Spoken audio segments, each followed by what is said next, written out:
They say that the people who know where you hide your skeleton are the ones most likely to help you bury another one. I used to believe that. I used to think that family was the only thing in this world that didn't have a price tag. But as I sit here in this cabin, watching the Montana snow dust the tops of the Douglas firs, I realize how deadly that kind of naivety can be. My name is Henry Lawson. I'm 65 years old, and according to my son's original plan, I should have been buried in an unmarked grave in Phnom Penh 2 years ago. The air out here is sharp. It's the kind of cold that reminds you you're alive because it hurts. I moved here to get away from the ghosts, but some ghosts don't stay in the houses you leave behind. They follow you in the way you flinch when a stranger touches your shoulder, or the way you can't look at a blue suitcase without your heart hammering against your ribs like a trapped bird. Before the world turned into a nightmare of police tape and interrogation rooms, I was just a man who loved his wife. Margaret was my compass. We spent 35 years building a life in a 2-story colonial in Denver. We had the kind of marriage people in the neighborhood envied, the kind where we finished each other's sentences and knew exactly how the other liked their coffee. We had one son, Derek. Margaret used to call him our miracle. Looking back, I wonder if even then, she saw the cracks forming in the person he was becoming. Cracks I was too blind to notice because I was too busy being a father. When Margaret got sick, the world stopped spinning. It was aggressive. The doctors called it metastatic, but I just called it a thief. It stole her breath, her laugh, and eventually, her life. I spent every dime we had saved on treatments, $80,000 in less than a year. I would have burned the house down if the smoke would have cured her. On her final night, Derek sat by her bed.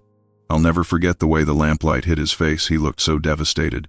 Margaret reached out, her hand paper thin, and made him promise. "Take care of your father, Derek. Don't let him be alone." He cried. He squeezed her hand and swore he would. And for a while, I thought he meant it. I didn't know then that he was already drowning in a debt I couldn't imagine, or that the woman standing behind him, his wife Chelsea, was already measuring the value of my life in insurance premiums. For 18 months after Margaret died, I was a ghost in my own home. I kept her cardigan on the back of the kitchen chair. I kept the tulips she loved watered. Derek would come by on Sundays, always with Chelsea. She was a marketing director, polished, sharp, and always smelling of expensive perfume that seemed to coat the room in a layer of artificial sweetness. They were the golden couple. But looking back, the signs were there. Derek's leg would bounce. He'd check his phone every 30 seconds. He had this way of looking at the crown molding in the house, not with nostalgia, but like he was appraising it. I thought it was just the stress of their high-powered lives. I didn't know that my son had a gambling habit that had spiraled into a $425,000 hole, or that Chelsea was already looking for a way out, one that didn't include him, and certainly didn't include me. The gift came on a Tuesday in early April. They showed up with a bottle of wine and a blue envelope. Derek's hands were shaking when he slid it across the table. He told me they wanted to take me on a trip. Cambodia. "Mom always wanted to go, Dad," he said, his voice thick with what I thought was emotion. "Let's do it for her. A family healing trip." Chelsea beamed at me, her eyes as bright and hard as diamonds. She talked about the 5-star hotels, the ancient temples, the sunrise at Angkor Wat. She told me I deserved this after everything I'd been through. I was so touched, so incredibly lonely, that I didn't even question why they'd chosen a country where it's notoriously easy for a robbery gone wrong to disappear into the bureaucracy of a local morgue. I didn't question why the life insurance policy Derek had helped me renew a few months prior had a specific clause for accidental death during international travel. I spent the next week packing with the excitement of a schoolboy. I bought a new camera. I bought a travel guide. I even talked to Margaret's photo on the mantle, telling her I was finally going to see the places she dreamed of. I felt like I was finally coming back to life. I had no idea that I was actually walking toward my execution. The morning of the flight, the air in the car was heavy. Derek didn't speak. He gripped the steering wheel so hard his knuckles were white. Chelsea sat in the back, her face reflected in the window, cold and unmoving. I tried to make jokes, to talk about the street food I wanted to try, but my voice seemed to die in the air before it reached them. Derek's phone kept buzzing in the center console. Every time it did, Chelsea would lean forward and tap it, her eyes meeting his in the rearview mirror. There was a silent conversation happening between them. a language of desperation and ice that I couldn't translate. When we got to Denver International, the terminal was a sea of moving bodies and fluorescent light. Derek was frantic. He was rushing me through check-in, checking his watch every few seconds. We cleared security and made it to the gate, B-23. The sign overhead read, United Flight 1847, San Francisco to Phnom Penh. My heart was full. I looked at my son and felt a surge of pride. Despite the grief, I thought, we were going to be okay. But as the gate agent announced the first call for business class, Derek's face suddenly went gray. He grabbed my arm, his grip so tight it left bruises. "Dad," he whispered, his voice cracking. I can't." Before I could ask him what was wrong, Chelsea stepped in. Her hand was on his shoulder, her fingers digging in. "We have an emergency at the office, Henry," she said, her voice like a silk cord tightening around a throat. "Both of us. We have to stay. But you have to go. Everything is paid for. The driver is waiting for you on the other side. You have to get on that plane." "I'm not going without you," I said, confused. We'll just reschedule. We'll just reschedule. We'll just reschedule. We'll just reschedule." "No!" Derek shouted, a little too loud. People turned to look. He softened his voice, but his eyes were wide, panicked. "Please, Dad, just go. I need you to go. I'll come in 2 days. I promise. Just get on the plane." He hugged me then. It wasn't a hug of affection. It was a hug of goodbye. He was shaking so hard. I could feel his heart thumping against my chest. He whispered, "I'm so sorry, Dad. I'm so sorry." I didn't understand. I thought he was sorry about missing the start of the trip. Chelsea pulled him away, her face a mask of practiced regret. They turned and walked away, disappearing into the crowd without looking back. I stood there, a 63-year-old man with a backpack and a broken heart, watching my only child run away from me. The gate agent called for final boarding. "Sir? United 1847? I sighed, wiped a stray tear, and handed her my boarding pass. I started walking down the jetway, the narrow tunnel that felt like it was closing in on me. I took 10 steps toward the plane, toward the fixer who was already being paid $25,000 to ensure I never left Cambodia alive. But then, I felt a hand. It wasn't a gentle tap. It was a firm, grounding weight on my shoulder that pulled me to a halt. I turned, expecting a flight attendant telling me I'd dropped something. Instead, I saw a man in his late 40s, wearing a worn-out flannel shirt and a look of absolute, terrifying urgency. "Don't get on that plane," he whispered, his eyes darting toward the gate agents. I frowned, my defenses going up. "Excuse me? Who are you?" The man didn't let go. He leaned in closer, his voice low and raspy. "My name is Raymond. I was sitting 2 rows behind your son and his wife for the last 20 minutes. I heard them, sir. I heard the phone call. I heard what they're waiting for you to do in Phnom Penh." I felt a chill that had nothing to do with the airport's air conditioning. "You're mistaken. My son, he's just stressed about work." Raymond shook his head, his grip tightening. He wasn't talking about work. He was talking about a market, a robbery. He was talking about how much the insurance payout was worth. He looked me dead in the eye, and for the first time in my life, I saw the face of a man who was handing me a lifeline I didn't know I needed. "If you get on that plane, Henry, you aren't coming back. They've already sold your life. The only question is, are you going to let them collect?" Behind him, the gate agent looked at us. "Sir, we're closing the doors." I looked at the dark mouth of the plane. I looked at the stranger. My phone buzzed in my pocket, a text from Derek. "Have a safe flight, Dad. Love you." I looked back at Raymond. "What did you hear?" I whispered. "Everything," he said. "And if you want to live to see tomorrow, you need to come with me right now." I stood at the threshold of the plane, my life hanging on a single choice. The door was beginning to swing shut, and as it did, I realized that the man I called my son was currently waiting for the notification that his father had finally become a paycheck. I watched the jetway door click shut, a sound that felt like a guillotine blade dropping. The plane, the one carrying my luggage, my dreams of closure, and a contract for my murder, pushed back from the gate. I stood there, frozen, until a security guard asked if I was okay. I wasn't. I felt like the floor was made of thin glass and every breath I took was making it crack. Raymond led me to a secluded corner of a nearby airport lounge, a place filled with businessmen in expensive suits and the low hum of television news. He bought me a bottle of water, but my hands were shaking so hard I couldn't even twist the cap. He did it for me, his eyes full of a weary, heavy kind of sympathy that you only see in people who have spent a lot of time in the dark.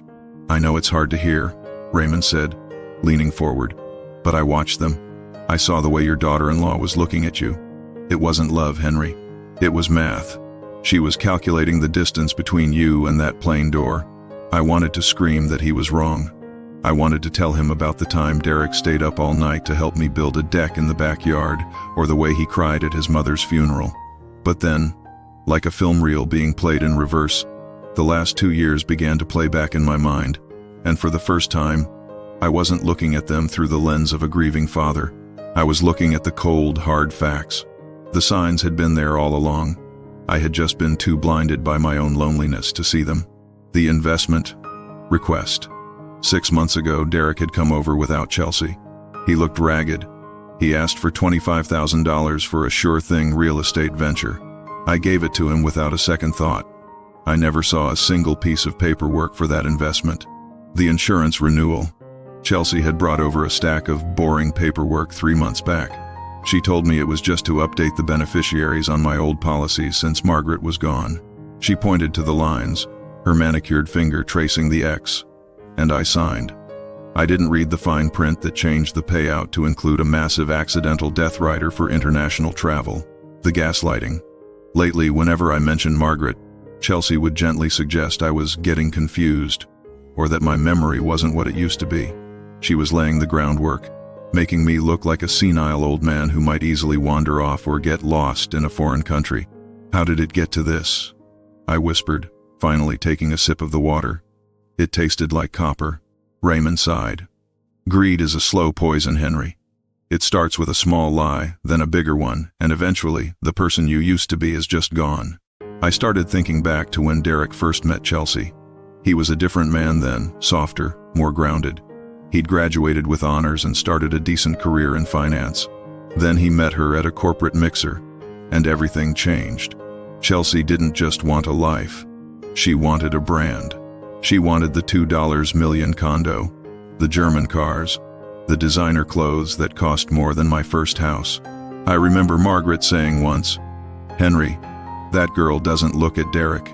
She looks through him at what he can buy her." I'd hushed her back then, calling her cynical. God, I wished I'd listened. After Margaret died, the financial pressure on Derek seemed to intensify. He started talking about high-stakes movements and aggressive portfolios. I thought he was just being a hotshot. I didn't know he was spending his nights at underground poker clubs in Denver, trying to win back money he'd already lost from his clients' accounts. I didn't know he was being followed by men who didn't take "I'll have it next week" for an answer. But Chelsea knew. She didn't just know. She was the one holding the leash. One afternoon, a few weeks before the gift, I'd dropped by their condo unannounced to bring them some of Margaret's leftover garden tomatoes. The door was unlocked. I heard them arguing in the kitchen. "We're out of time, Derek." Chelsea's voice was a jagged edge. "The interest alone is eating us alive. If we don't fix this now, we lose the condo. We lose everything. Do you want to go to prison? Or do you want to do what needs to be done?"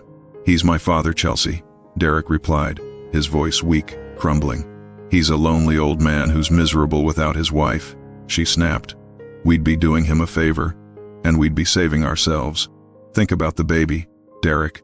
I'd stood in the hallway, my heart freezing in my chest. The baby. Chelsea had told me she was pregnant just the week before.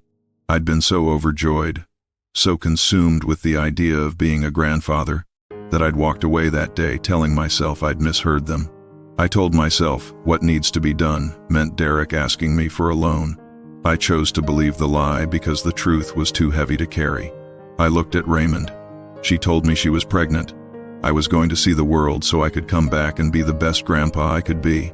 That was the hook, wasn't it? Raymond nodded grimly. The ultimate emotional leverage.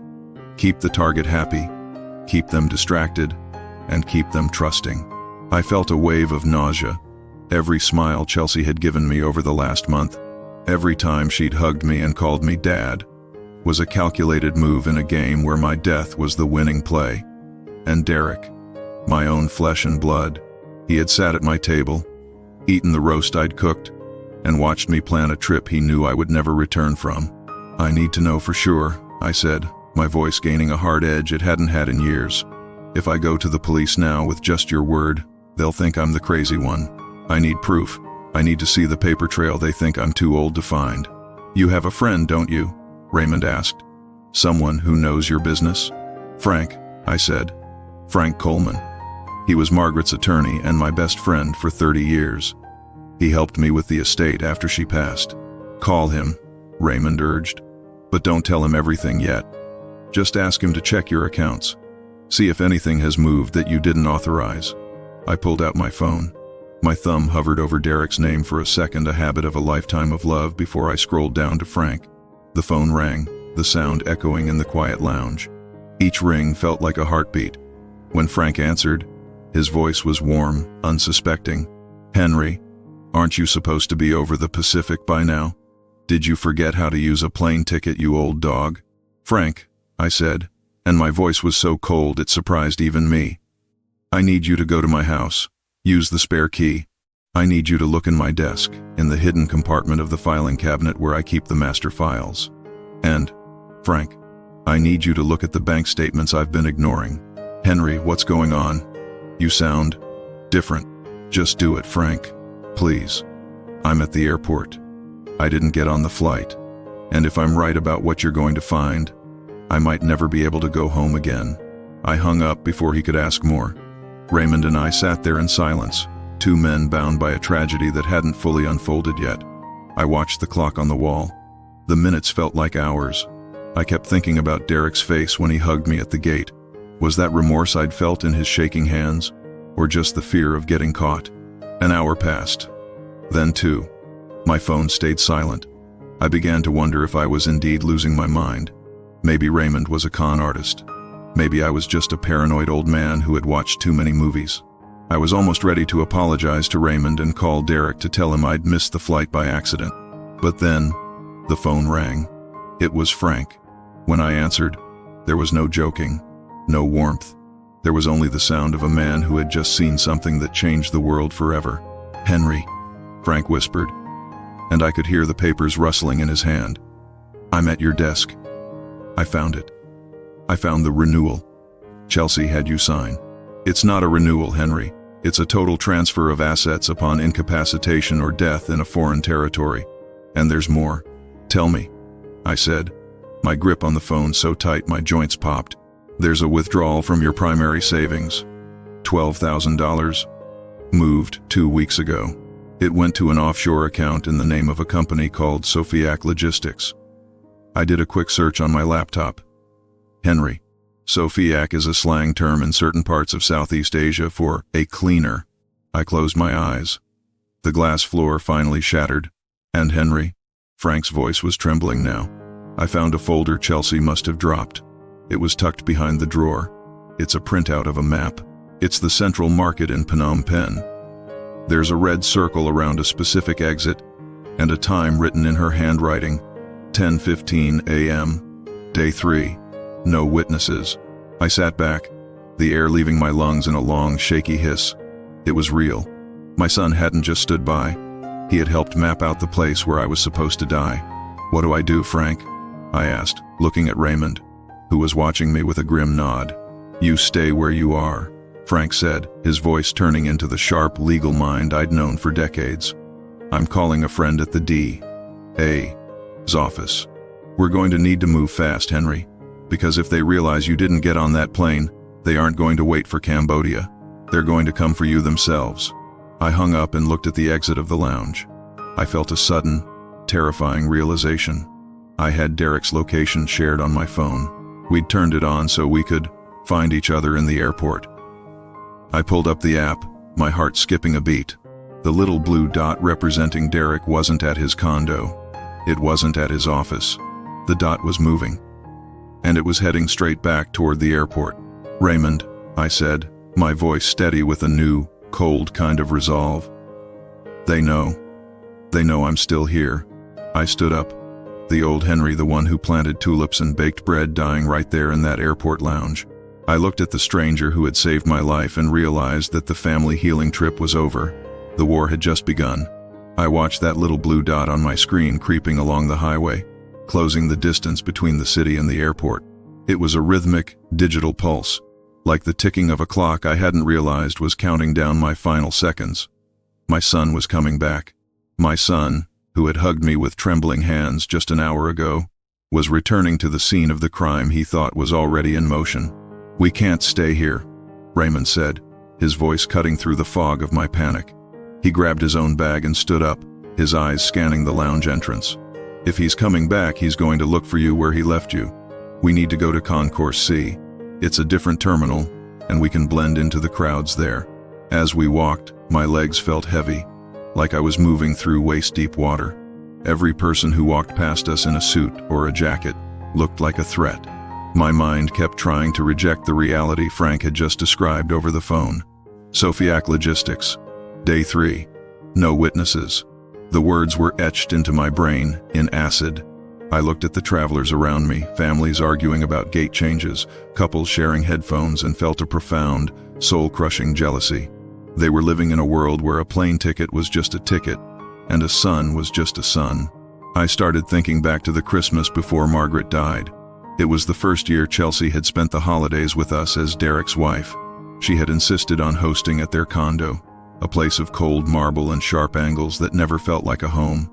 I remembered sitting at their table, feeling out of place in my old wool sweater. Chelsea had been showing off a new diamond tennis bracelet. "Derek's had a wonderful quarter," she'd said, her eyes gleaming as she adjusted the clasp. "But we're looking for much bigger things next year. Generational wealth, right, Derek?" Derek had just nodded, staring into his wine glass. He looked tired even then. I'd offered to help with the dishes after dinner, but Chelsea had stopped me, her hand landing on my arm with that same firm, calculating weight I now recognized. "No, Henry," she'd said, her smile not reaching her eyes. "You've worked hard enough. You should just focus on enjoying your retirement. In fact, we were looking over your estate plans. It seems a bit outdated, don't you think?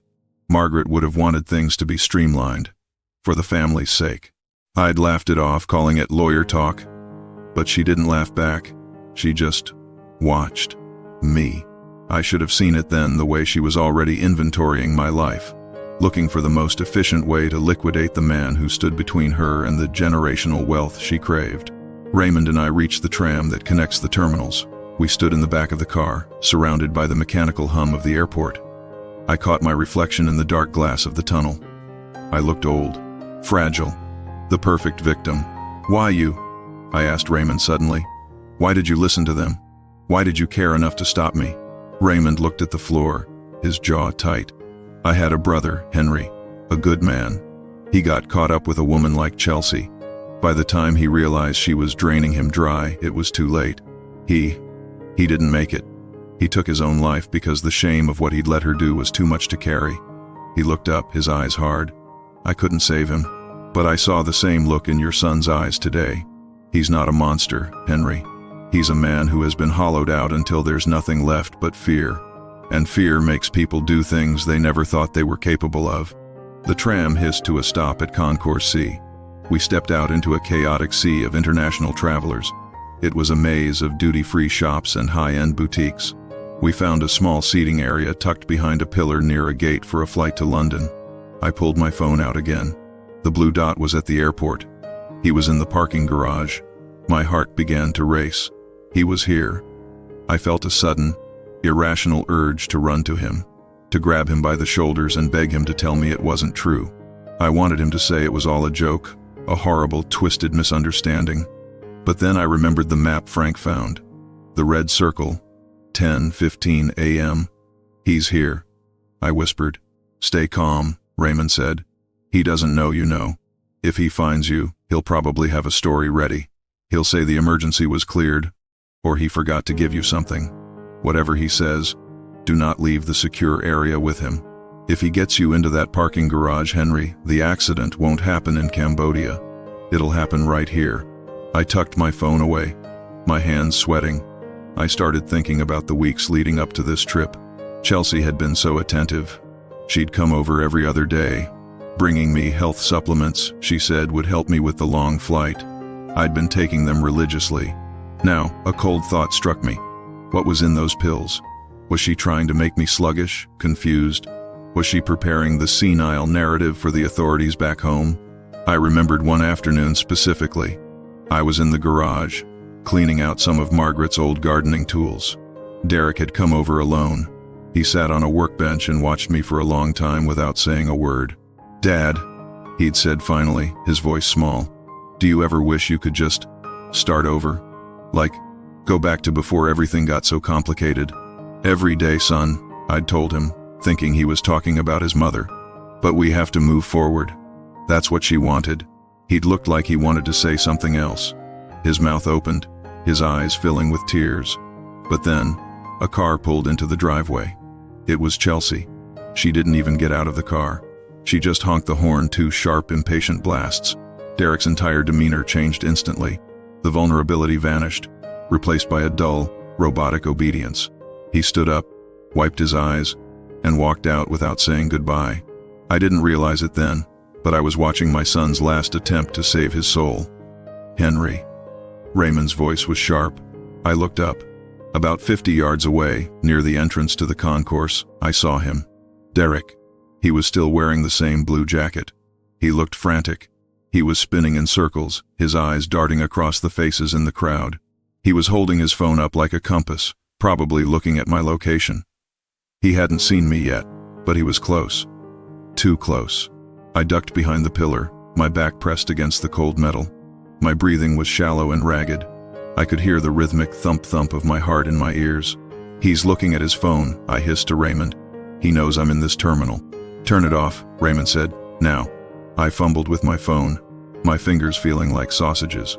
I powered it down just as I saw Derek move toward the seating area where we were hidden. I watched through the narrow gap between the pillar and a trash can. He looked like a man possessed. His face was slick with sweat, and his hair was disheveled. He stopped 10 feet away from us, staring at his phone screen. He tapped it violently, shook it, and then let out a muffled sound of frustration. He looked around, his gaze sweeping past our pillar. Then, his phone rang. He answered it instantly. "I lost him," he hissed into the receiver. I couldn't hear the other side, but I knew it was her. I knew it was Chelsea. The signal just died. "He's here somewhere." "I don't know, Chelsea. Maybe he's on the plane.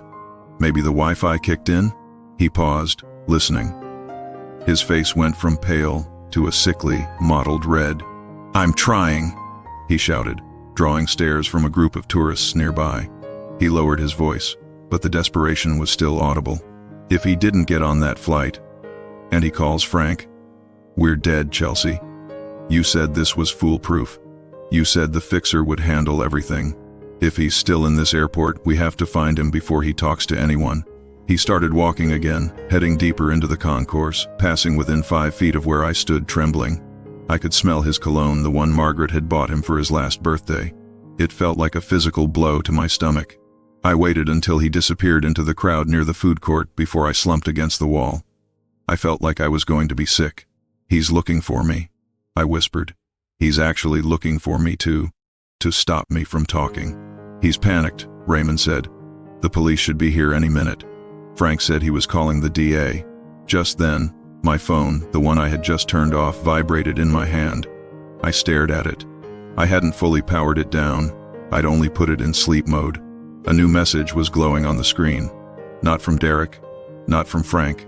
It was an unknown number. I opened it, my heart stopping as I read the words, "Hello, Henry. I see you. You always were a terrible hider.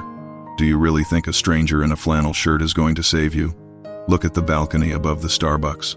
Let's finish this like a family."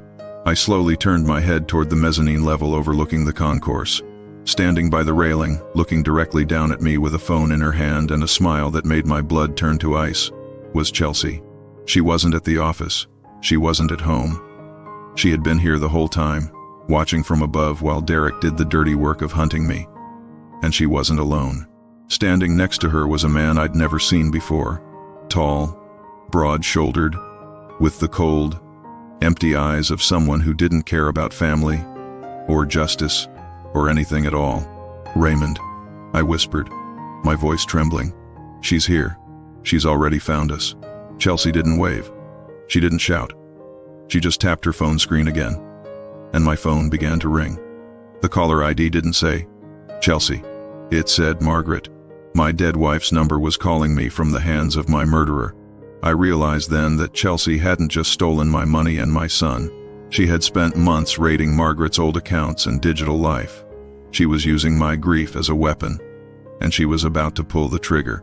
"Henry, look at me," Raymond said, sensing my collapse. But I couldn't.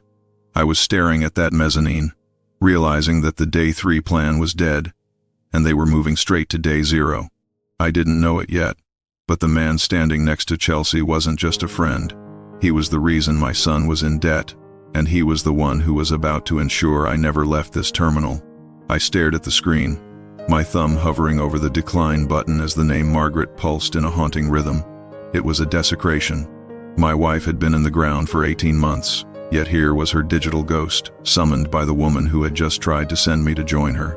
I felt a surge of nausea so violent I had to lean against the cold marble pillar for support. "Don't answer it," Raymond hissed, his hand covering mine. "She's trying to rattle you. She wants you to panic so you'll make a mistake. Look away, Henry." I couldn't. I looked up at the mezzanine instead. Chelsea was still there, leaning casually against the railing like she was waiting for a friend to arrive for brunch. The man beside her, tall, silver-haired, and wearing a suit that probably cost more than my first car, was whispering something in her ear. He looked down at me with the detached curiosity of a scientist watching a bug in a jar. The phone stopped ringing. A second later, a text message popped up. "You were always so stubborn, Henry, just like she was. It's a shame we have to do this in public. Come up to the mezzanine. Let's talk about Derek's future, or lack thereof. We need to move," I said, my voice sounding like it belonged to someone else. "She's not alone. That man, he looks like he's in charge." "That's him," Raymond whispered as we began to walk quickly toward the elevators, keeping our heads down. "That's the guy I saw her talking to in the lounge earlier. I didn't mention him because I thought he was just a business associate, but the way he was handing her a thick envelope, it looked like cash. A lot of it." I felt a sudden, sharp clarity. The $425,000 debt. The investment Derek had asked for. The man on the balcony wasn't just Chelsea's lover. He was the source of the poison.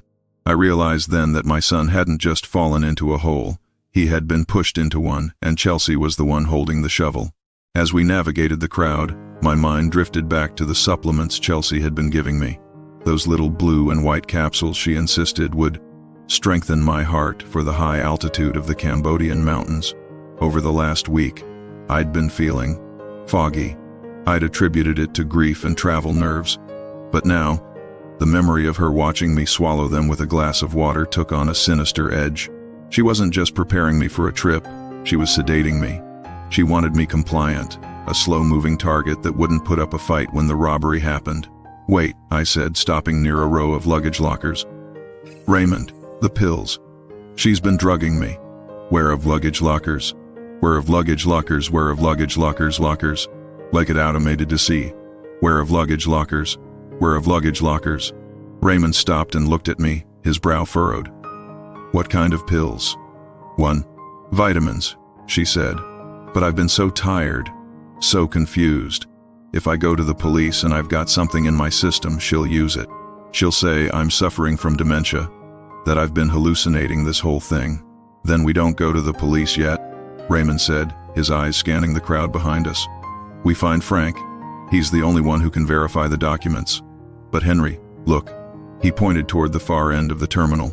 Derek was there, leaning against a flight information screen.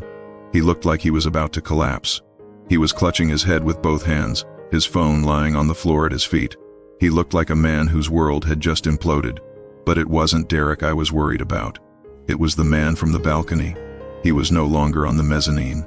He was on the floor level now, moving through the crowd with a terrifying predator-like efficiency. He was heading straight for Derek. I watched as the stranger reached my son. He didn't offer a hand or a kind word. He grabbed Derek by the back of the neck, a gesture of pure dominance, and forced him to stand up. I couldn't hear what was being said, but I saw Derek's face go from pale to a ghostly, translucent white.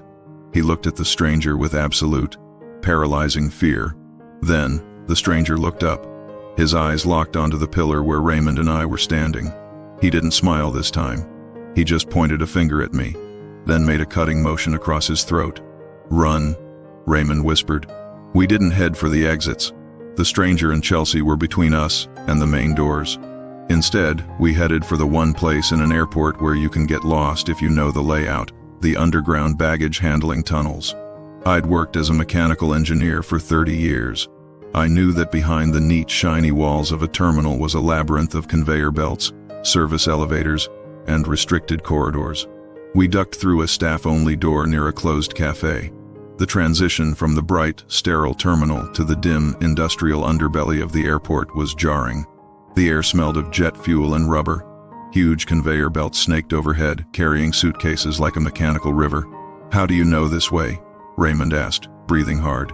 "I helped design the sorter systems for the 2005 expansion," I said, my old professional instincts kicking in. "There's a service exit that leads to the taxi staging area. If we can get there, we can disappear." We moved through the shadows, ducking behind massive crates of cargo. Every time a belt groaned or a door clanged in the distance, I jumped. My heart was a drum, beating out a rhythm of pure survival. I kept thinking about the look on Derek's face when that man grabbed him. My son was a co-conspirator, yes, but he was also a victim of a woman who had systematically stripped him of his dignity until he was nothing more than a puppet. I realized then that the only way to save myself was to destroy the person who had hollowed out my son. We reached a junction near a massive hydraulic lift. I stopped to catch my breath, leaning against a cold concrete wall. "Raymond," I whispered, "why are you still here? You've done enough. You could get out of here right now and never look back." Raymond looked at me, his face half hidden in the shadows. "I told you, Henry. I couldn't save my brother. But seeing the way they're hunting you like an animal, it makes me realize that some debts aren't paid in money. They're paid in blood and time. I'm not leaving you." Suddenly, the heavy steel door we had just come through swung open. The light from the terminal flooded into the hallway, silhouetting a figure. It wasn't the stranger. It was Chelsea. She walked into the industrial space with a terrifying confidence, her heels clicking rhythmically against the concrete. She didn't look scared. She looked bored. She was holding a small, silver object in her hand, a pepper spray canister, I thought at first, until the light hit the barrel. It was a small, high-caliber handgun. "Henry," she called out, her voice echoing off the metal rafters. "Let's stop playing games. You're 63. You've had a good run. You have a beautiful house, a pension, and a son who was almost smart enough to do what needed to be done." I stayed silent, my back pressed against the wall, my hand over my mouth to quiet my breathing. "Did you know?" Derek cried when we signed the papers. She continued, her voice moving closer. "He actually sobbed. He's so weak, Henry. He's just like you. He thinks love is a reason to stay poor, but I know better. I know that the only thing that matters in this world is having enough to make sure no one can ever tell you no again." She stopped just a few feet from the crate we were hiding behind. I could smell her perfume, the jasmine and vanilla that used to seem so sweet. "The man you saw me with, that's Preston," she said. "He's the one who gave Derek the loans. He's the one who's going to be my new husband. We're going to have a very comfortable life on your dime, Henry. And the best part? Derek is going to take the fall for it all. He's the one with the gambling debts. He's the one who forged your signature. I'm just the grieving widow-in-law who tried to save him." I felt a cold rage bubbling up inside me, overriding the fear. She was going to kill me and then leave my son to rot in a cage for a crime she had architected. "I know you're there, Henry," she whispered. "I can hear your heart beating. It's the only thing in this room that's still moving."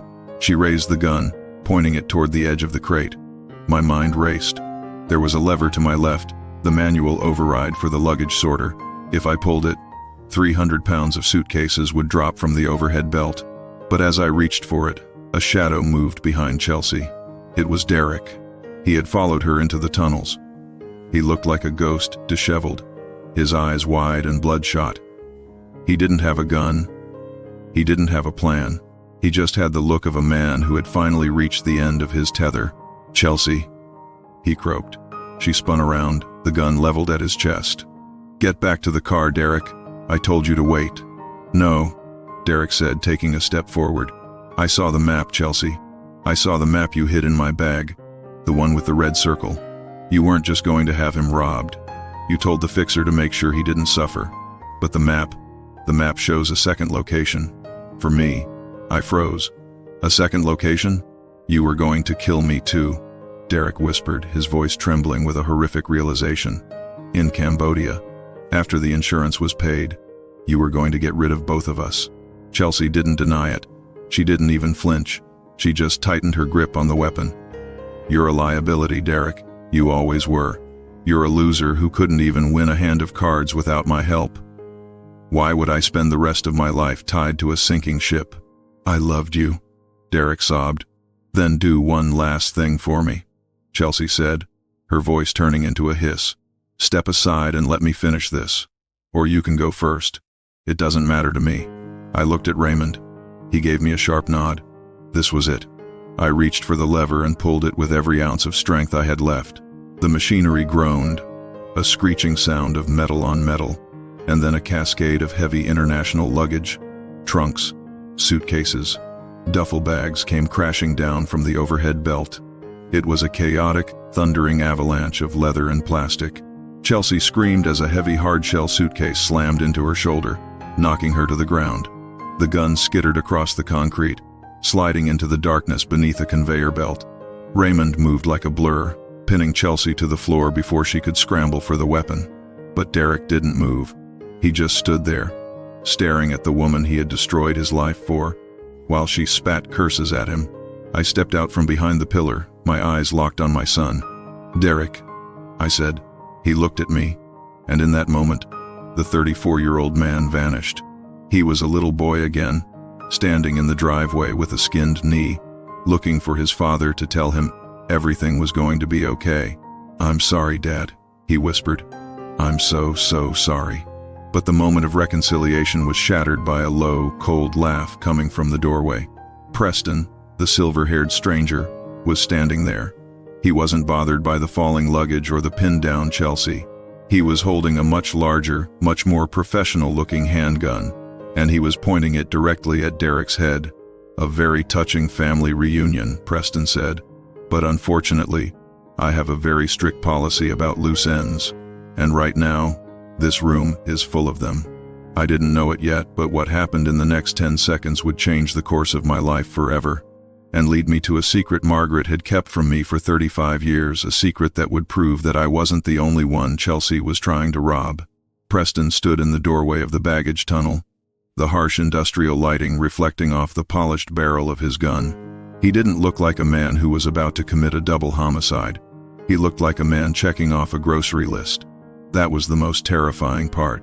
To him, we weren't people with histories, loves, and regrets. We were just obstacles between him and a clean getaway to the Bahamas. "Preston, please," Chelsea screamed from the floor, her voice a shrill, desperate thing. Raymond still had her pinned, his knee firm against her back. "I did everything you asked. I set it up. I forged the papers. Just get rid of them and let's go." Preston didn't even look at her. His eyes were fixed on Derek, who was trembling so violently I thought he might actually shatter. "You know, Derek," Preston said, his voice smooth and conversational, echoing through the cavernous space, "I actually liked you for a minute. You were the easiest mark I've ever had. Most guys, they hit a losing streak and they walk away. But you kept coming back, betting money you didn't have, thinking that one more hand would fix everything. You were so desperate to keep up with your wife's appetite that you didn't notice she was the one sitting at the table across from you, feeding the house your cards." Derek looked at Chelsea, his eyes wide with a fresh, raw horror. You were at the club? You were the one." "Oh, Derek, don't be a fool," Chelsea spat, her face pressed against the concrete. "Preston and I have been partners since long before I met you. You weren't a husband. You were an annuity. A slow-moving bank account that we just had to wait for the right moment to liquidate. I felt the air leave my lungs. Every Sunday dinner, every holiday, every 'I love you' she had ever whispered to my son was a lie crafted years in advance. They had targeted us. They had waited for Margaret to die, knowing I'd be vulnerable in my grief. "Enough," Preston said, his finger tightening on the trigger. "The plane is fueled and waiting on the private strip. Henry, I'd offer you a graceful exit, but I think we're past that. Step away from the boy." I didn't move. I'm a 63-year-old man who's spent his life designing machines that follow the laws of physics. And the first law of physics I ever learned was that every action has an equal and opposite reaction. "I know why you're really here, Preston," I said, my voice surprisingly steady. "It's not just the insurance money. That's peanuts for a man who runs a high-stakes loan sharking operation. You're here because of the blue ledger." Preston's expression didn't change, but his eyes narrowed. "What did you just say?" I took a step forward, putting myself between him and Derek. "Margaret wasn't just a gardener and a housewife, Preston. Before she met me, she was a forensic accountant for the state. She kept things. She had a habit of documenting everything that felt off. And in the months before she died, she started noticing the companies Derek was investing in. She knew you were behind them. I didn't know if it was true, not entirely. But I remembered the secret drawer Frank had mentioned. I remembered Margaret spending her final weeks huddled over her old laptop, her brow furrowed, typing away even when she was too weak to sit up. She'd told me she was organizing the family photos, but Margaret never did anything that simple. "She left a file, didn't she?" Preston asked, his voice dropping an octave. "She left everything." I lied, my heart hammering against my ribs. "The bank accounts, the shell companies, the names of the people you've liquidated over the last decade. And she didn't leave it in the house. She left it in a safety deposit box with a timed release. If I don't check in by midnight tonight, the D.A. gets an email with the location and the key." It was a gamble, the kind of high-stakes play Derek would have lost. But I wasn't playing with cards. I was playing with the one thing a predator like Preston feared: exposure. Chelsea looked up at Preston, panic finally visible on her face. "He's lying. He's just a senile old man. There is no file." "Is there, Chelsea?" Preston asked, his gaze shifting to her for a split second. "Because Henry here doesn't seem very senile to me. He seems like a man who just successfully sabotaged a multi-million-dollar luggage sorter." In that split second of distraction, I didn't reach for a gun. I reached for the override panel next to the hydraulic lift. As an engineer, I knew the emergency shutoff didn't just stop the machine. It released the pneumatic pressure in the lines with a deafening explosive hiss. I slammed my fist into the red button. Pshht! The sound was like a bomb going off. A massive cloud of white vapor and pressurized air erupted from the lines, filling the narrow tunnel with a blinding mist. "Now!" I screamed. Raymond didn't hesitate. He scrambled up, grabbing a heavy metal trolley, and shoved it with all his might toward Preston's silhouette. Derek, galvanized by the chaos, dived toward the gun Chelsea had dropped earlier, which was still sliding across the floor. I felt a hand grab my jacket. It was Raymond. "This way." The service stairs. We bolted through the fog, the sounds of Preston's muffled curses, and the pop-pop of 2 suppressed shots echoing behind us. They were shooting blind, but they were still shooting. We hit the stairs, my old knees screaming in protest as we climbed toward the main terminal levels. We burst through a maintenance door into the bustling light of the Concourse C food court. The contrast was staggering. Families eating pizza, travelers checking flight boards, all completely unaware that a war was happening beneath their feet. "Where's Derek?" I gasped, looking around. Raymond cursed. "He didn't follow us. He went back for the gun." "No," I whispered. I turned to go back, but Raymond grabbed my arm. "Henry, look." Coming out of the maintenance door behind us wasn't Derek. It was Preston. He had tucked his gun into his waistband, his suit jacket pulled over it, but his face was a mask of pure, murderous intent. He was walking toward us, weaving through the crowd with a terrifying focus. But then, I saw something else. Across the terminal, near the security checkpoint, a group of men in dark windbreakers was moving fast. They weren't TSA. They were federal agents. And leading them was Frank Coleman, waving his arms and pointing toward the food court. "Frank!" I shouted, but my voice was lost in the din of the airport. Preston saw them too. He slowed his pace, realizing he was seconds away from being cornered. He looked at me, a cold, calculating smile playing on his lips. He didn't run. Instead, he reached into his pocket and pulled out a small remote. "You think you won, Henry?" he called out, loud enough for me to hear over the crowd. "You think this is about a blue ledger? It's about the fact that I always have a backup plan." He pressed the button. 100 yards away, near the gate for the San Francisco flight, the one I was supposed to be on, a sudden, violent explosion rocked the terminal. It wasn't a large bomb, but it was enough. Shards of glass sprayed into the air. People screamed, diving for cover.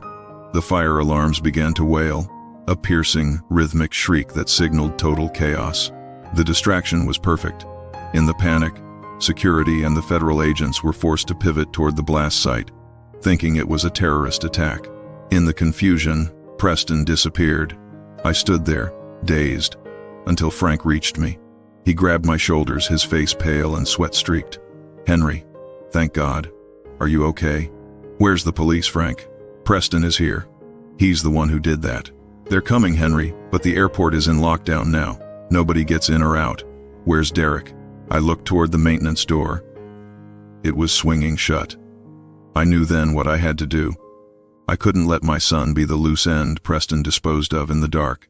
"Raymond, stay with Frank," I said. "Tell them everything.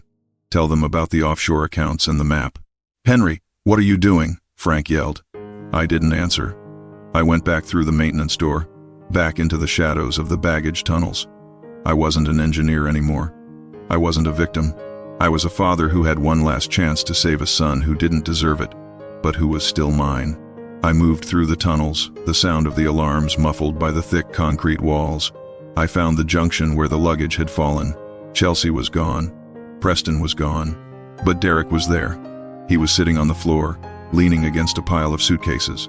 He was holding the silver gun in his hand, staring at it like it was a holy relic. His shirt was torn, and there was blood on his forehead.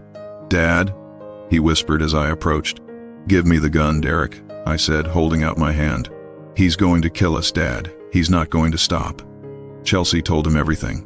She told him about the money you have in the hidden trust, the one Mom set up for my kids. I froze. "What hidden trust?" "The one Mom told me about right before she died," Derek sobbed. "She said you didn't know because you'd just spent it on her medical bills. She said it was for the future. $1.2 million, Dad. That's what Chelsea was really after. Not the insurance. The trust." I felt the world tilt. Margaret had kept a secret from me, not out of malice, but out of a desperate, final attempt to protect our family from the very thing that was now destroying us. She had hidden a fortune to save our future, and in doing so, she had inadvertently placed a target on my back. "She gave me the key, Dad," Derek said, reaching into his pocket and pulling out a small, tarnished silver key on a black ribbon. "She told me to give it to you on my 35th birthday." "But Chelsea, she found it. She's had it for months." I looked at the key. It wasn't just a key to a box. It was the key to the entire conspiracy. And then, I heard the click of a gun being cocked behind me. "I'll take that," a voice said. It wasn't Preston. It was Chelsea. She was standing 10 feet away, her face bruised and her hair wild. But her eyes were steadier than I'd ever seen them. She wasn't hiding behind Preston anymore. She had her own gun, now a backup she'd tucked into her ankle holster. "You really should have gotten on the plane, Henry," she said. "It would have been so much cleaner. But now I get to be the sole survivor of a tragic family shooting in the middle of a terrorist lockdown. The grieving wife, the grieving daughter-in-law, and the only person left with the key to $1.2 million. She raised the gun, her finger tightening on the trigger. "Wait," I said, my mind working faster than it ever had in a boardroom or a lab. "Chelsea, you're missing one thing. The key doesn't work without the biometric." She paused, her brow furrowing. "The what?" "The box Margaret used. It's a dual authentication system. It needs the key, and it needs a fingerprint from a direct blood relative, mine, or Derek's." I looked her in the eye, my voice cold. "If you kill both of us, that money stays in that vault until the sun burns out. You'll have nothing but a murder charge and a dead lover." I could see the gears turning in her head. Greed was her greatest strength, but it was also her fatal flaw. She couldn't kill the bank until she'd made the withdrawal. "Fine," she hissed. "Then we're going to the bank. Now, Derek, get up. Henry, move." She stepped closer, the gun leveled at my heart. But as she did, she stepped right onto the pressure-sensitive mat I'd been standing on, the one that controlled the heavy-duty hydraulic gate for the cargo lift. I didn't wait for her to speak. I threw myself at her feet, tackling her legs with everything I had. "Derek, the gate!" I roared. My son didn't hesitate. He slammed his hand onto the control lever. The massive steel gate, designed to hold back tons of shifting cargo, came crashing down with the force of a falling building. It didn't hit Chelsea, but it slammed shut between us, trapping her in the narrow corridor leading to the dead-end service elevator. She screamed, firing a shot that ricocheted off the steel bars, but we were already moving. We ran back toward the terminal, toward the light, toward the sirens. But as we emerged into the chaos of the food court, I realized the nightmare wasn't over. Preston wasn't gone. He was standing by the exit, watching the police struggle with the fire, his hand hovering over another remote in his pocket. He looked at me, and I saw the truth. He wasn't just going to kill us. He was going to blow the entire terminal to ensure there were no witnesses left to tell the story of the Lawson family. I looked at the silver key in my hand. I looked at my broken son, and I realized that to stop a monster, I was going to have to become something I never thought I could be. The sirens were a physical weight, a wall of sound that made my teeth ache. Smoke from the first blast was beginning to curl around the high vaulted ceilings of the food court, turning the bright, cheery terminal into a hazy, apocalyptic cavern. People were sobbing, huddled under plastic tables, while security guards with drawn weapons screamed conflicting orders. In the center of that storm stood Preston, as calm as a man waiting for a bus. He saw us, he saw me, and he saw Derek clutching that silver gun like a lifebuoy in a hurricane. Preston's thumb moved to the top of the small black remote in his hand. He didn't even look at the police officers 20 yards away. He knew their focus was on the fire, not the well-dressed businessman standing near a trash receptacle. "Henry, don't," Derek gasped, his voice barely audible over the wailing alarms. "He'll do it. He's got charges set near the fuel lines. He told Chelsea he'd burn this whole place down if the extraction failed." I looked at Preston, and for a fleeting second, the fear that had been my constant companion since the gate closed at B-23 evaporated. It was replaced by a cold, crystalline anger. This man hadn't just tried to kill me. He had corrupted my son, desecrated my wife's memory, and turned an international airport into a killing floor. I was a mechanical engineer. I understood how systems worked, how they broke, and how to find the one single point of failure that could bring a giant to its knees. "You won't press it, Preston," I shouted, my voice cutting through the chaos. I began walking toward him, my hands open and visible. I felt Derek grab my sleeve, but I shook him off. "Because you haven't realized what that silver key really opens." Preston's thumb hesitated. "It opens the trust, Henry." Chelsea was very thorough. $1.2 million in bearer bonds and untraceable diamonds. That's my exit fee.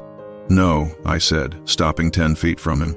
The heat from the nearby fire was beginning to blister the air. "The trust is a decoy. Margaret knew you'd come for the money.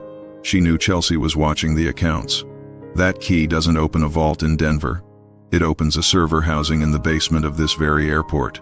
I was lying.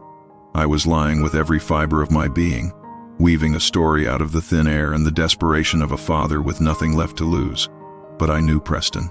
I knew the kind of man who would gamble with lives. He was always looking for the bigger score. To a man like him, $1.2 million was good, but the blue ledger, the digital evidence of his entire criminal empire, was the only thing that could keep him out of a federal supermax for the rest of his life. "The blue ledger isn't a book, Preston," I continued, taking another step. "It's a kill switch. Margaret designed it. If you detonate another charge, if the vibration sensors in the foundation are tripped by a second blast, the server automatically uploads 10 years of your wire transfers directly to the FBI's regional field office. You'll be famous before the smoke clears." I saw it then, the flicker of doubt. The predator was suddenly wondering if he was the one in the trap. He looked at the remote, then back at me. "You're bluffing. You're an engineer, not a strategist." "I'm a man who loved a woman who was smarter than both of us combined," I countered. "And right now, I'm the only one who can stop that upload. Give me the remote, and I'll give you the bypass code. You get your diamonds, and you get your freedom. I just want my son." Behind us, I heard the heavy thud-thud-thud of tactical boots. The SWAT team was moving in from Concourse B. Time was dissolving. Preston glanced at the approaching officers, then at the remote. The greed was warring with his survival instinct. The code. Now. The remote first, I insisted. Slide it across the floor. He looked at me, his eyes twin pits of ice. Then he did something I didn't expect. He laughed. It was a dry, rattling sound. You're good, Henry. You almost had me. But there's one thing you forgot. I don't need the bypass code if I already have the man who wrote the system. He lunged. He wasn't going for the remote. He was going for me. He intended to use me as a shield, a hostage to bargain his way out of the lockdown. Dad, Derek screamed. Derek didn't use the gun. He knew, even in his broken state, that firing a weapon in a crowded terminal during a suspected terrorist attack would result in him being shredded by police snipers in seconds. Instead, my son, the boy I'd taught to be gentle, the man who had been hollowed out by debt, threw himself into Preston's path. He tackled him with a raw, ugly desperation. They hit the floor near a row of heavy metal chairs. The remote skittered out of Preston's hand, sliding toward the edge of a glass partition. I scrambled for it, my old joints screaming, but a hand caught my hair and yanked me back. It was Chelsea. She had managed to squeeze through the hydraulic gate, God knows how. Maybe she'd found a manual release or just crawled through a gap I hadn't seen. She was covered in grease and dust, her face a mask of primal fury. She didn't have her gun anymore. It must have been lost in the scuffle near the gate. But she had a shard of broken glass from the first explosion, and she held it to my throat. Give me the key, Henry, she hissed, her breath smelling of copper and panic. Give it to me, or I'll open you up right here in front of everyone. I felt the sharp edge of the glass nicking my skin. A single drop of blood trickled down my neck. Chelsea, stop, I gasped. It's over. Look around you. It's not over until I get what's mine, she shrieked. Through the haze, I saw Derek and Preston struggling on the ground. Preston was stronger, older, more practiced. He slammed a fist into Derek's ribs, and I heard the sickening crack of bone. Derek groaned, his grip loosening. Preston reached for the remote, his fingers inches away from the button that would level the terminal. Everything seemed to slow down. I looked at Chelsea, at the greed that had turned her into a monster. I looked at Derek, who was literally giving his life to undo the damage he'd caused. And I looked at the remote. I realized then that I didn't need a blue ledger. I didn't need a bypass code. I just needed to be the engineer one last time. Chelsea, I whispered, you want to know what Margaret really left? She leaned in, the glass pressing harder into my jugular. Tell me. She left me the override to the terminal's fire suppression system, the one that uses concentrated CO2 to starve the oxygen in the event of a fuel fire. I smiled, and it must have looked terrifying. And I just triggered the 5-second countdown when I hit the red button in the tunnel. Chelsea's eyes went wide. She looked up at the ceiling.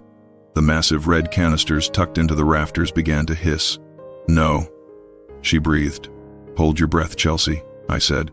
The system engaged. A deafening roar filled the food court as a massive, freezing cloud of CO2 was dumped into the area. It wasn't smoke. It was an invisible blanket that pushed the oxygen out of the room.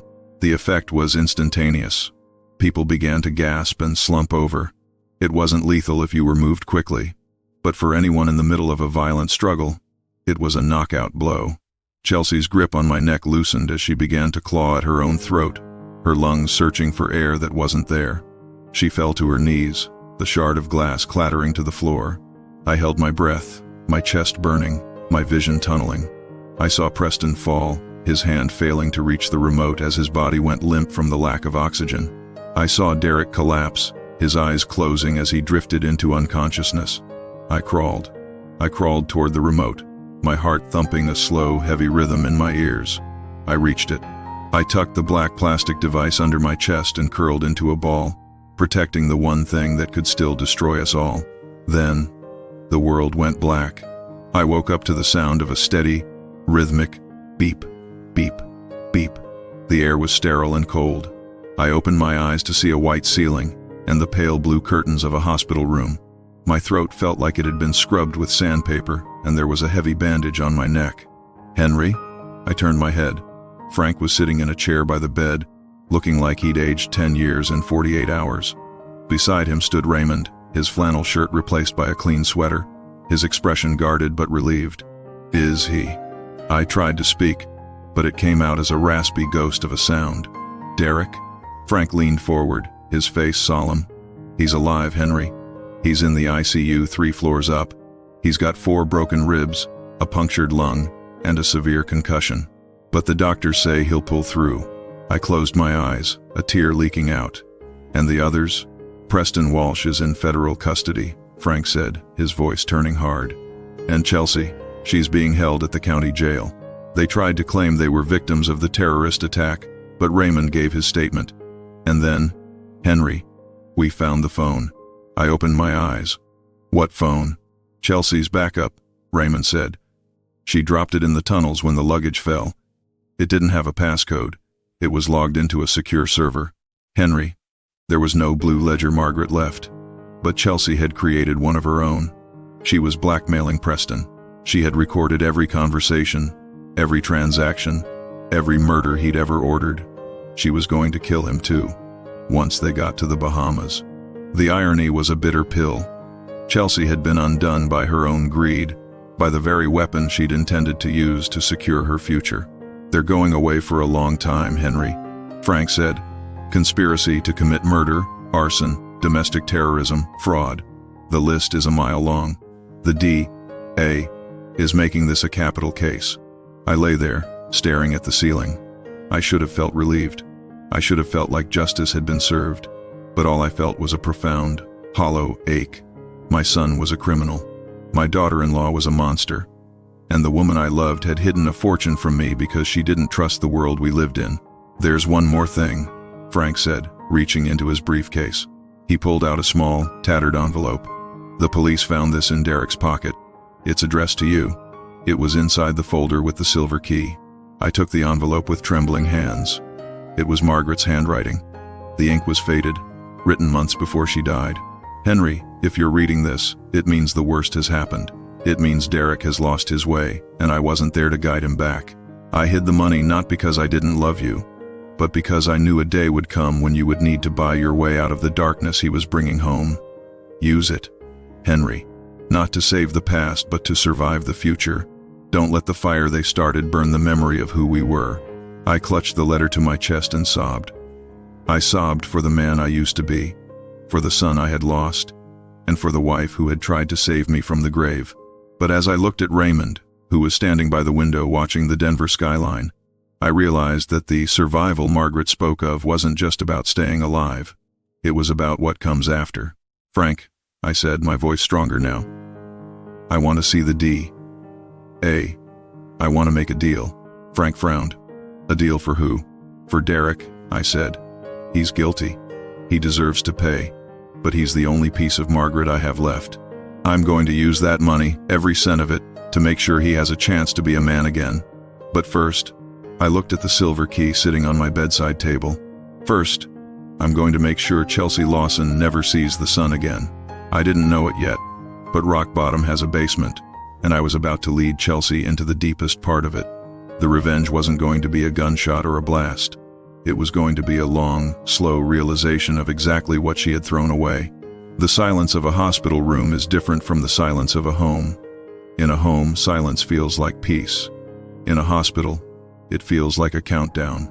For 3 days, I sat in that plastic chair, the $1.2 million silver key tucked into my pocket, feeling its weight grow heavier with every hour. Derek was still behind glass, a map of tubes and wires keeping him anchored to a world he had tried so hard to leave. Frank had been a whirlwind of legal activity, but I had been a statue. I was processing the hidden truth of Margaret's life. My wife hadn't just been a forensic accountant. She had been a sentinel. She had seen the rot in our son's choice of wife long before I did. She had built a fortress of wealth not out of greed, but as a ransom fund for a future she knew was coming. Henry, you need to eat, Frank said, placing a hand on my shoulder. The DA is ready to see us. They've finished the preliminary sweep of Chelsea's backup phone. It's worse than we thought, Henry. She wasn't just working with Preston. She was the one who scouted the marks for him. She'd find vulnerable families, elderly people with assets, and she'd lead Preston to them. Derek wasn't the first husband she'd used as a Trojan horse. I stood up, my joints popping like dry twigs. I don't want to eat, Frank, I want to see her. The DA won't allow a private meeting, Frank warned. They will if I tell them I'm the only one who can decrypt the final set of files on that server, I said. It was another lie, a technical bluff, but I knew the authorities were drowning in the encrypted data Chelsea had used to hide her tracks. They needed an engineer. 2 hours later, I was being buzzed through a series of heavy steel doors at the Denver County Jail. The air here was thick with the smell of floor wax and unwashed despair. I was led to a booth with a thick plexiglass divider. Chelsea was already there. She looked different without the designer blazer and the expensive perfume.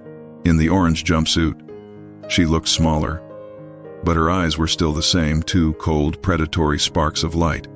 She didn't look like a woman facing 20 years to life.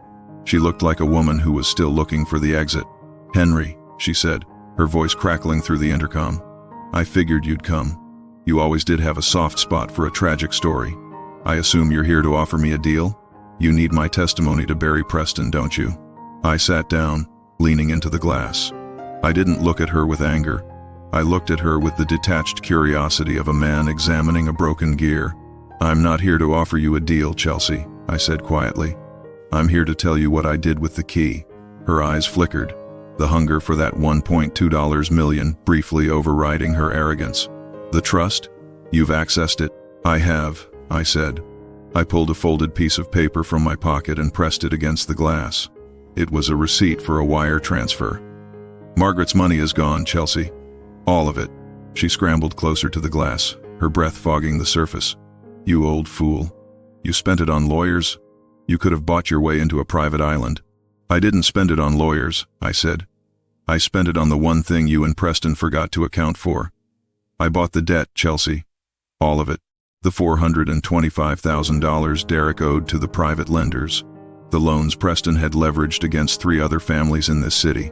I bought every cent of that debt through a shell company Frank and I set up yesterday morning." Chelsea frowned, her confusion turning into a slow, creeping dread. "Why? Why would you pay off Preston's loans?" "Because when you buy a debt, you also buy the right to the collateral," I explained, a cold smile touching my lips. "I now own the deed to your condo. I own the title to your car. I own the rights to the offshore account in the Bahamas you thought was your retirement fund. I didn't just take the money, Chelsea. I took the ground you were planning to stand on." She began to shake, her composure finally cracking. "You can't do that. That's my life." "No, Chelsea. That was my wife's life. It was my son's future. And now, it's a legal fund for the people you and Preston robbed." I leaned in closer, my voice dropping to a whisper. "But here is the best part. I've made a deal with the DA. I'm giving them the encryption keys to every file on your phone. In exchange, Derek gets a reduced sentence, 5 years in a minimum security facility with mandatory treatment. He'll be out by 40. He'll still be young enough to start over. And me?" She shrieked, slamming her fist against the plexiglass. "What about me? You and Preston are going to be each other's cellmates in the federal system for a very long time," I said. But I made sure of one little detail in the prosecution strategy. "Since you were the primary architect, and since I've provided the evidence that you were blackmailing Preston, well, Preston's legal team is going to turn on you like a pack of wolves. He's going to trade every secret he has for a chance to see you get the maximum." I stood up, the chair scraping loudly against the floor. "You told my son he was a sinking ship," I said, "but you're the one who forgot that when a ship sinks, it creates a vacuum. It pulls everything down with it. You, Preston, the money, the dreams of the Bahamas. It's all at the bottom of the ocean now." I walked toward the door, but her voice stopped me one last time, a desperate, jagged cry. "There was a baby, Henry. You're killing your own grandchild." I stopped and turned. This was the moment she'd been saving. The final hook, the emotional leverage she thought would make me crumble. "I know," I said. "I had the medical examiner at the hospital check the records, Chelsea. You had a procedure 3 years ago to ensure you'd never have children. You told Derek you were pregnant to make sure he'd go through with the murder, but you were lying the whole time. You weren't just going to kill me. You were going to kill the very idea of a family." The look on her face was worth every cent of the $1.2 million. It was the look of a person who had realized that for the first time in her life, she was the one being played. She was the one who had been read like a blueprint. I walked out of that jail and felt the sun on my face. It was the first time in 2 years I didn't feel like I was holding my breath. But the reversal wasn't finished. When I got back to the hospital, Frank was waiting for me in the lobby. He looked pale, holding a laptop in his hand. "Henry, we were wrong about the phone," Frank said, his voice trembling. "There was a third person on the encrypted thread. Someone we didn't see because they were using a relay from a domestic landline." "Who, Frank? Another loan shark?" Frank opened the laptop and played a recorded audio file from the night before the trip. It was a phone call. "He's getting on the plane at 8 a.m., Chelsea's voice said on the recording. "Everything is ready, but I need to be sure about the backup. If the fixer fails, you have to be at the airport to handle the diversion." A voice responded, a voice I had known for 30 years, a voice that had been my anchor through the entire nightmare. "I'll be there, Chelsea. Just make sure the trust key is where you said it would be. I've spent too many years being the loyal friend for a teacher's salary. It's time I got my piece of the Lawson estate." I stared at the screen, the world tilting once again. The voice on the recording belonged to Frank Coleman, my best friend, my lawyer, the man who was currently standing 3 feet away from me, holding my life in his hands. I looked up at Frank, and for the first time, I didn't see a friend. I saw the third point of the triangle. The loyal friend had been the one whispering in Chelsea's ear, the one who had told her about the insurance policies, the one who had guided them both toward my grave. "Henry," Frank said, his voice suddenly changing, losing its warmth, becoming cold and professional. "I really wish you hadn't come back to the hospital so early." I realized then that the terrorist explosion at the airport hadn't been Preston's backup plan. It had been Frank's. And as I looked toward the hospital exit, I saw 2 men in dark suits, the same kind of associates Preston used, walking toward us. I was 65 years old, my son was in a coma, and my best friend was about to finish what my family started. But Frank had forgotten one thing. I wasn't just an engineer. I was a man who had already died once at Gate B-23, and I had no intention of doing it again. I should have been terrified. I should have felt the same paralyzing cold that took me at the airport gate. But as I looked at Frank, the man who had stood as my best man in 1987, the man who had held Margaret's hand in her final hours, all I felt was a strange, mechanical calm. I was an engineer. I knew that when a system fails this spectacularly, you don't panic. You look for the failsafe. "You were the one who told Chelsea about the trust, weren't you?" I asked, my voice echoing in the sterile hospital lobby. "Margaret didn't tell Derek on her deathbed. She told you years ago because she thought you were the only person she could trust to manage it if I died first." Frank smiled, and for the first time in 30 years, I saw the rot beneath the polish. "Margaret was always too smart for her own good, Henry. She built a vault, but she forgot that every vault needs a locksmith. You were too busy grieving to notice that I was the one paying the bills, filing the taxes, and watching that $1.2 million sit there, gathering dust while I was living on a billable hour pittance." The 2 men in suits moved closer, flanking me. The hospital lobby was quiet. The chaos of the airport blast had drawn most of the city's emergency resources elsewhere. "The key, Henry," Frank said, holding out a hand. "And the bypass code you mentioned to Chelsea. Give it to me, and I'll make sure these gentlemen find you a quiet room where you won't have to suffer anymore." I looked at Frank, then at Raymond, who was still standing by the window. Raymond hadn't moved. He wasn't reaching for a weapon. He was just watching me with that same weary, knowing look. "You're right about one thing, Frank," I said. "Margaret was smart, but she wasn't just a sentinel, she was a mother. And she knew that if Derek ever went off the rails, he'd go to the person he respected most. You." I pulled the silver key from my pocket, but I didn't hand it to Frank. I tossed it across the floor. It skittered over the tiles, stopping at Raymond's feet. "Pick it up, Raymond," I said. Frank laughed. "What is a stranger in a flannel shirt going to do? He's a nobody, Henry. A fluke of timing at an airport gate.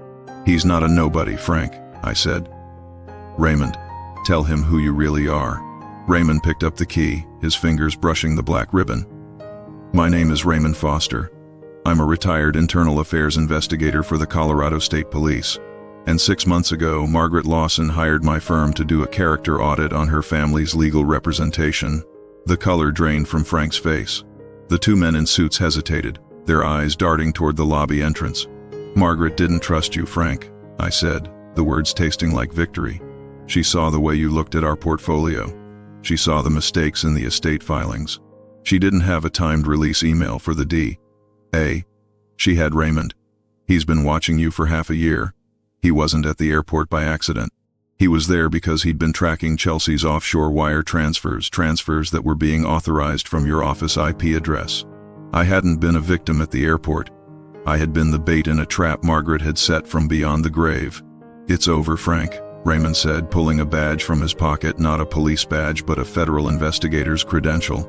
"The associates you brought with you? They aren't yours. They're mine. We've been recording this entire conversation." The two men in suits didn't grab me. They grabbed Frank. They pinned his arms behind his back as the lobby doors burst open and a dozen real federal agents flooded the room. Frank didn't scream. He didn't fight. He just stared at me with a look of pure, unadulterated hatred. "You were always a boring man, Henry," he spat. "You didn't deserve a woman like her, or a son like him." "Maybe not," I said. "But I'm the one who's still standing." The aftermath was a blur of depositions and legal filings. It took months to untangle the mess. Frank, Chelsea, and Preston Walsh were all indicted in a massive federal racketeering case. The Blue Ledger didn't exist, but Raymond's investigation had uncovered enough real evidence to bury them all for 3 lifetimes. Derek's recovery was slow. I visited him every day once he was moved to the prison ward. We didn't talk about the money. We didn't talk about the trip. We talked about Margaret. We talked about the tulips. I watched my son begin the long, agonizing process of rebuilding a soul that had been sold for a gamble. He took his sentence 12 years, with a chance for parole in 8. He didn't fight it. He wanted the penance. On the day he was moved to the federal facility, he looked at me through the glass and whispered, "I'm going to be a man you can be proud of again, Dad, if it takes the rest of my life." I believe him. Because if I've learned anything, it's that people can break, but they can also be forged into something stronger in the fire. I sold the house in Washington Park. I used a portion of Margaret's trust to set up a foundation for families affected by white-collar crime and elder abuse. The rest, I used it to buy this cabin. I'm 65 now. The tulips I planted last fall are just starting to peek through the Montana snow. I sit on my porch every morning with 2 mugs of coffee, one for me, and one for the memory of the woman who saw the world for what it was and loved me enough to protect me from it. Raymond visits once a month. We don't talk much about the case anymore. We talk about the elk, the mountain air, and the way the sky looks when the stars finally come out. He's the brother I never had, and the only man I trust with my life. Family isn't just about blood. It's not about who shares your name or who sits at your Thanksgiving table. Family is about who stops you at the gate when you're walking toward a cliff. It's about the secrets kept to protect you, and the courage to face the truth when it hurts the most. I look at the silver key, now hanging on a hook by my front door. It doesn't open a vault anymore. It opens a new life. One built on the rubble of a betrayal that nearly killed me, but instead made me realize that I was never truly alone. The world is full of monsters, it's true, but it's also full of people like Raymond. And as long as the sun keeps coming up over these mountains, I'm going to keep looking for the light. I'm Henry Lawson. I'm a survivor. And for the first time in 65 years, I know exactly what my life is worth.